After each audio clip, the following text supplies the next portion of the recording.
Hello friends, आज 20 से 30 लोगों के लिए बन रहा है मीठा जर्दा पुलाव।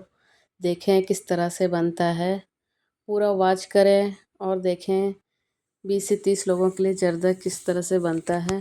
बहुत ही टेस्टी रहता है ये। तो चलिए देखते हैं।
अगर मेरा वीडियो आपको अच्छा लगा तो please like, share and subscribe ज़रूर करें।